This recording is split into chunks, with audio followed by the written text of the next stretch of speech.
तो हमारे दिव्यांग साथी जिन्होंने घर से वोटिंग का लाभ उठाया है उनकी संख्या 3135 है। इसके अलावा एक अन्य श्रेणी है जिसमें अति आवश्यक सेवाएं हैं, जिसमें हमारे पत्रकार साथी भी शामिल हैं। तो उसके तहत 94 मतदाताओं ने 94 मतदाताओं ने इस चरण में उस सुविधा का लाभ उठाया। जब से आचार संहिता लगी है, आप जानते हैं कि तब से फ्लाइंग स्क्वाड टीम और तमाम नाकों पे एसएसटी के माध्यम से और अदरवाइज भी लोकल इंटेलिजेंस के माध्यम से वाहनों की चेकिंग और परिवहन पे निगरानी रखी गई है। अभी तक की स्थिति में जो जब्ती हुई है उसका जो कुल मूल्य है वो 296.44 करोड़ रुपए है, 296.44। इसमें जो नगद राशि है वो है 23.04, 23.04। जो अवैध शराब है उसकी कीमत है 46.89 करोड़। जो मेटल है सोना चांदी उसकी कीमत है 15.15 करोड़। जो अवैध मादक पदार्थ हैं उनकी कीमत है 36.64 करोड़। और बहुत सारी अन्य सामग्री है जिसकी कीमत है 174.72 करोड़। इस तरह टोटल है 296.44 करोड़। जो 18,007 मतदान केंद्र हैं, आप जानते हैं कि मतदान केंद्रों पे वेबकास्टिंग और सीसीटीवी के माध्यम से उसकी लाइव स्ट्रीमिंग भी होती है। और इस बार हम लोगों ने कई मतदान केंद्रों पे बाहर भी कैमरे लगाए हैं। तो 18,000 में इस बार 12,130 मतदान केंद्रों पर वेबकास्टिंग और सीसीटीवी के माध्यम से इसकी निगरानी की जाएगी, जिसको जिला मुख्यालय पे, उनके नीचे एसडीएम के लेवल पे और फिर राज्य स्तर पे कंट्रोल रूम के माध्यम से हम लोग लगातार उसको देखते हैं, उसका निरीक्षण चलता है। जो हमारे बुजुर्ग मतदाता हैं, जो हमारी महिला मतदाता हैं, जिनके साथ छोटे बच्चे हैं, गर्भवती महिलाएं हैं, इन सभी हमारे दिव्यांग मतदाता हैं जो मतदान केंद्र पर आते हैं, तो इनके लिए वॉलंटियर्स की व्यवस्था और बिना लाइन में लगे वोट डालने की व्यवस्था वो भी सुनिश्चित की जाती है, ताकि ये सुगमता पूर्वक और आसानी से अपना वोट डाल सकें। मतदान केंद्र के अंदर 100 मीटर के, आप जानते हैं, किसी प्रकार का प्रचार प्रसार प्रतिबंधित है। इसमें कार्रवाई का प्रावधान है। आप जानते हैं कि मोबाइल का उपयोग प्रतिबंधित है। ऐसी घटनाएं आई हैं पहले जिसमें तमाम प्रतिबंधों के बावजूद भी कुछ लोगों ने मोबाइल न सिर्फ मोबाइल लेकर के अंदर गए, बल्कि मोबाइल के माध्यम से फोटो खींच के उसको सोशल मीडिया पे प्रचारित और प्रसारित भी किया। ये सारा कुछ गलत है। मैं पुनः स्पष्ट करना चाहता हूं आपके माध्यम से कि मोबाइल का उपयोग 100 मीटर के दायरे में प्रतिबंधित है। और सबसे अनुरोध और आग्रह है कि कृपया मोबाइल लेकर के मतदान केंद्र के अंदर जाके मतदान केंद्र की, यदि आप उसकी गोपनीयता भंग करते हैं या कुछ ऐसा करते हैं तो उसमें जो सुसंगत धाराएं उसमें कार्रवाई होगी और हुई भी है। इसके अतिरिक्त जो पुरानी बात होगी, पहले भी हम लोग बात कर चुके कि आचार संहिता लगने के बाद से जितने पोस्टर, बैनर और नारे वगैरह लिखे होते हैं, संपत्ति विरूपण, उसको ऑलरेडी हम लोग बात उसकी कर चुके हैं। करीब 1,80,000 से ज्यादा प्रकरणों में ये पैम्पलेट, पोस्टर, नारे हटाए गए या मिटाए गए। जो सी विजिल ऐप है, आप इससे भी परिचित हैं, जिसमें कोई भी व्यक्ति कहीं का भी फोटो बना करके जहां भी आचार संहिता के उल्लंघन की शिकायत हो रही है वो मैसेज के माध्यम से या छोटा सा क्लिप बना के डाल सकता है और 100 मिनट में हम लोग उसका निराकरण करते हैं। इसमें कुल 4,599 शिकायतें प्राप्त हुई, जिसका समयावधि में निराकरण किया गया।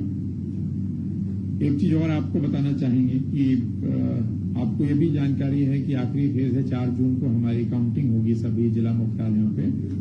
विधानसभा में भी आप इससे परिचित हैं कि निर्वाचन आयोग ने एक माइक्रो साइट बनाई थी, जो हमने विधानसभा में आपसे लिंक शेयर की थी और आप लोग देख पा रहे थे।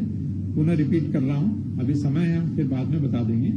लेकिन एक जो elections24.eci.gov.in ये एक माइक्रो साइट है, जिसके माध्यम से हम लगातार निरंतर रूप से बहुत डायनामिक तरीके से हम चुनाव परिणाम देख पाएंगे। लेकिन ये हम उसके पहले एक बार फिर आपको इसके बारे में विस्तृत रूप से अवगत करा देंगे।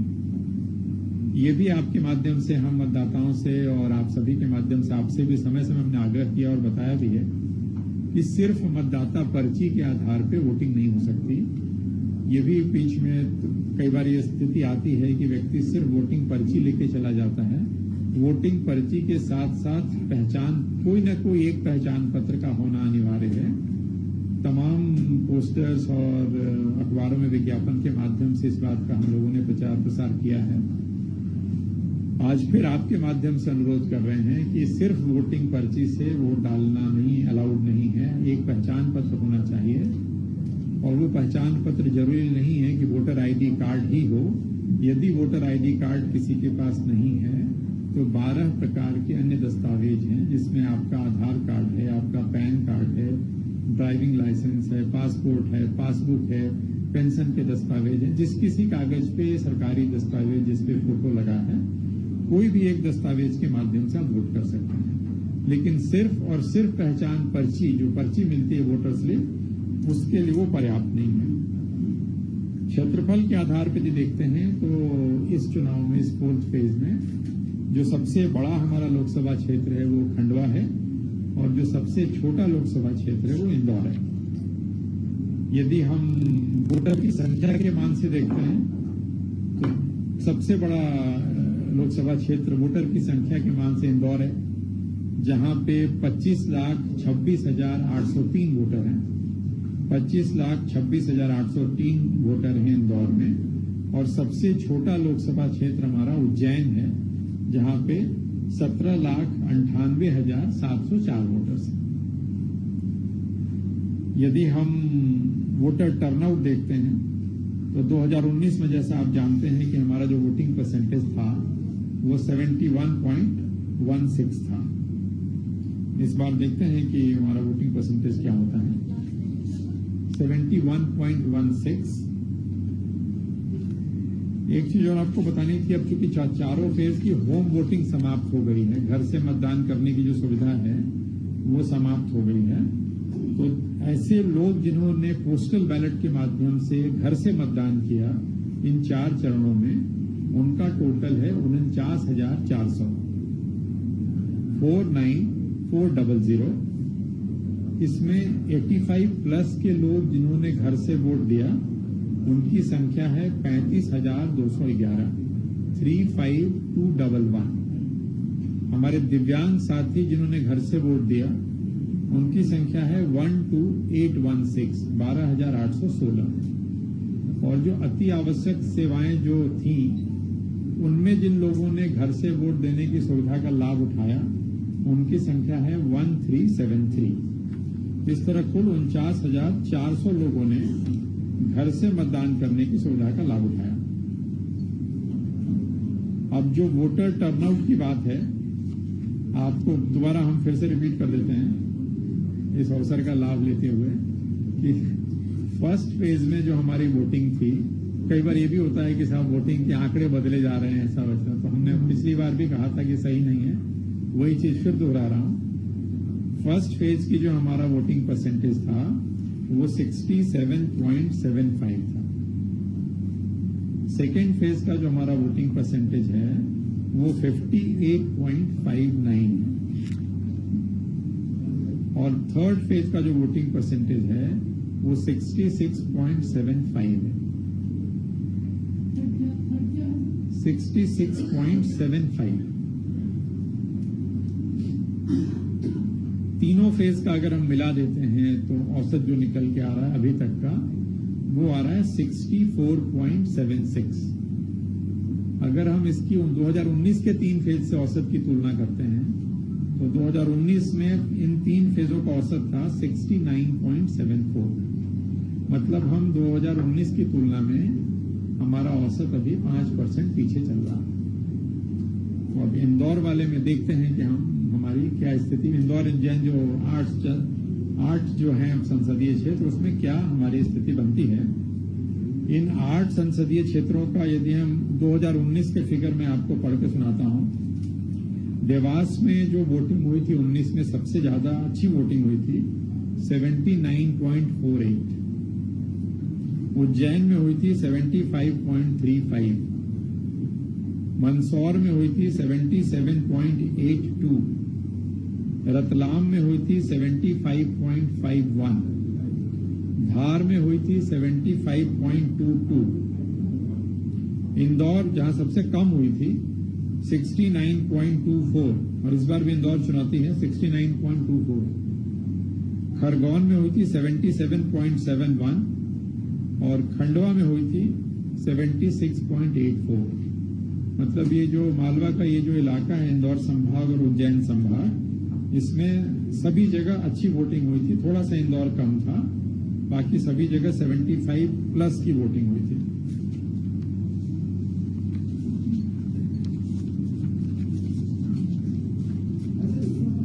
मेरे समझ से फिलहाल तो इतना ही है, बाकी और आंकड़ों में बहुत ज्यादा मतलब नहीं है।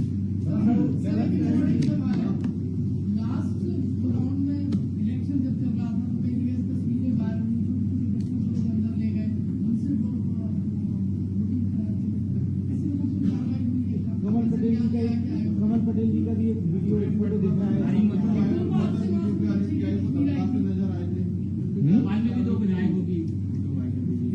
एक तस्वीर आई थी, एक वीडियो आया था, नाम मुझे नहीं, हाँ विनय मेहर जिला पंचायत के सदस्य हैं भोपाल के, जिनमें बच्चे ने वोट डालता, आप ही लोगों आपने भी देखा होगा, उसमें कार्रवाई हुई है। एक तस्वीर जो अभी आपने बताया पूर्व मंत्री जो कमल पटेल जी की है, एक तस्वीर आरिफ मसूद जी की है, इन दोनों पर भी कार्रवाई हो रही है। जो बीजेपी विधायक है सुरेश पटवार टीआई को धमकाते हुए नजर आए थे, उसका वीडियो भी जारी हुआ था, उसमें क्या कुछ कार्रवाई की निर्वाचन आयोग? उसमें कोई कार्रवाई, जो प्रतिवेदन प्राप्त हुआ है उसमें जो टीआई के बयान और जो जिले से जो प्रतिवेदन आया था एसपी का और तमाम का, उन्होंने उसमें कहा कि इस तरह का कोई वार्तालाप टीआई और उनके बीच में नहीं हुआ, उसमें कोई कार्रवाई नहीं हुई।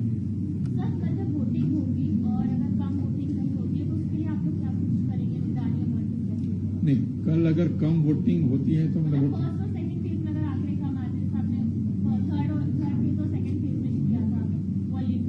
नहीं, अच्छा आप फर्स्ट और सेकंड फेज नहीं, मतलब शुरुआती दौर का प्रश्न ये है कि अगर शुरू के 2 घंटे 4 घंटे में वोटिंग कम हो रही है, तो जैसा मैंने पिछली बार भी बताया था, मैंने रिपीट नहीं किया कि 3rd फेज और 4th फेज के लिए हम लोगों ने चले बूथ की ओर अभियान चलाया था, जिसके तहत लगातार 7 दिन तक ग्राम बूथ स्तर पे गतिविधियां की गई थी, वोटर से संवाद किया गया था, उनको इस बात के लिए प्रेरित किया गया था।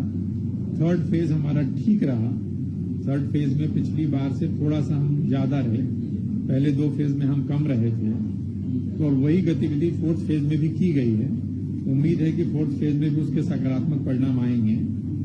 जैसा आपने कहा कि यदि उसके बाद भी कम होती है, तो जो बूथ स्तर पे हम लोगों ने जो समिति बनाई है, उसको ऑलरेडी निर्देशित किया हुआ है कि लगातार वो घूम घूम करके लोगों को से चर्चा करें इस बात के लिए, अगर किसी ने वोट नहीं दिया है, उसकी उंगली पे निशान नहीं है, तो उसको बोलें गांव में, परिवार में कि आप जाइए वोट करें। तो प्रयास है स्थानीय स्तर पे, लोकल स्तर पे, और शहरी क्षेत्रों में जो नगर निगम के वाहन हैं और दीगर वाहन हैं, उसके माध्यम से प्रत्येक वार्ड में पब्लिक एड्रेस सिस्टम से इस बात के लिए घोषणा लगातार करते रहेंगे हर घंटे घंटे कि आज मतदान का दिन है, कृपया आप बाहर निकलें और वोट करें। सर, इंदौर में देखने में आ रहा है कि जिस तरह से एक पार्टी नहीं है, एक विपक्षी गठबंधन नहीं है, तो एक पार्टी कंपेनिंग चला रही है नोटा को लेकर, कितना इफेक्ट होगा? ये तो मतदान के बाद समझ में आएगा। चुनाव आयोग की तरफ से गाइडेंस है कि नोटा का उपयोग नोटा ऐसा कहीं कोई निर्देश नहीं है कि नोटा का प्रचार नहीं कर सकते। नोटा सुप्रीम कोर्ट के डिसीजन के बाद एक विकल्प के रूप में उपलब्ध कराया गया जो मशीन पे अंकित है।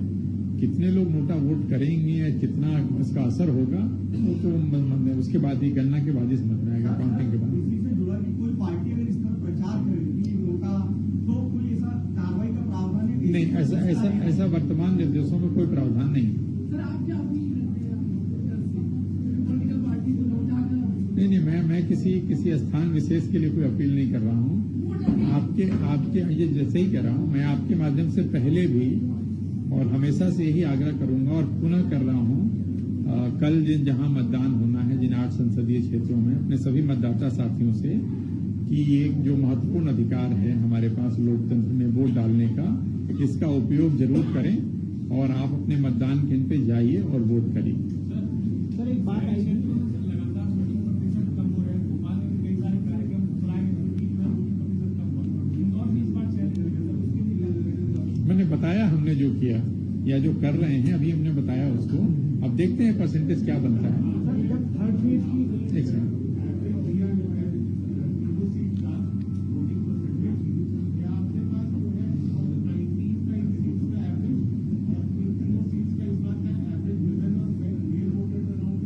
वो निकालना पड़ेगा, निकाल लेता हूँ, अभी नहीं है, मैं निकल जाएगा। सर थर्ड फेज की जब पोलिंग हुई थी, शाम के टाइम जब डेटा कंबाइन नहीं हो पाया तो पॉलिटिकल पार्टी ने ये सवाल उठाया था कि दिन भर जब पूरा सिस्टम ऑनलाइन है तो डेटा फीड करने में दिक्कत क्यों आ रही है, क्या गड़बड़ी हो रही है, क्या इस तरीके नहीं, ऐसा नहीं है।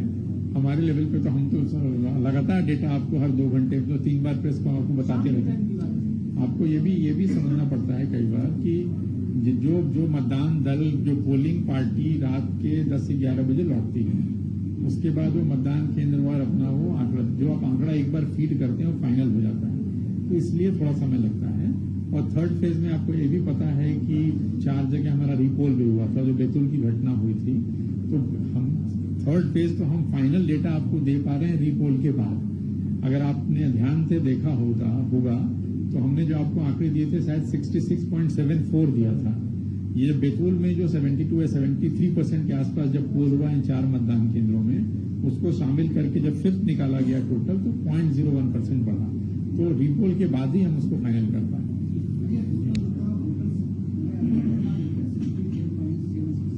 हाँ, तो निकाल लो ना, टोटल वोटर से उसको निकाल देंगे। मतलब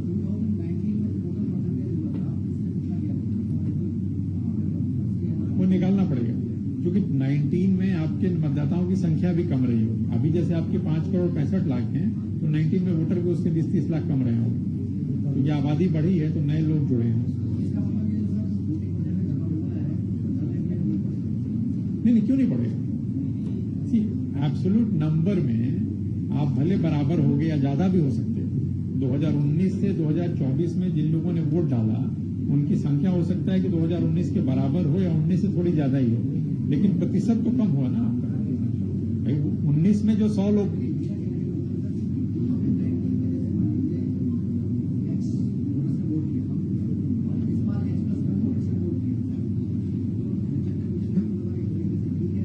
नहीं ठीक नहीं, 100 लोग थे, 100 लोगों में 70 लोगों ने वोट किया, ठीक है, 100 में 70 ने वोट किया थोड़ी देर के लिए। आज वो मैंने 70% थोड़ी देर के लिए 120 लोग हो गए। 120 में भी 70% लोगों ने वोट किया थोड़ी देर के, या 120 में मान लो 65% लोगों ने वोट किया। तो वोटर की संख्या हो सकता है कि इस बार बढ़ गई हो, 120 का 65-70 से ज्यादा हो जाएगा, लेकिन गैप तो बढ़ गया ना। इतने लोग जिनने वोट नहीं किया, आप वो संख्या को देखिए जिन लोगों ने वोट नहीं किया, तो जिनने वोट नहीं किया वो संख्या ज्यादा है। हमारा प्रयास है कि लोग वोट करें। प्रतिबंधित है, वो बूथ के अंदर 100 मीटर की परिधि में मोबाइल ले जाना और उपयोग करना प्रतिबंधित है। हाँ, मीडिया के लिए भी है। मीडिया को ये है कि अगर आप उससे कवरेज कर रहे हो, फोटो ले रहे हो, तो एक निर्धारित सीमा तक जाकर के आप फोटो ले सकते हैं, बिल्कुल उसके अंदर नहीं जा सकते। चलो, हाँ, थैंक यू।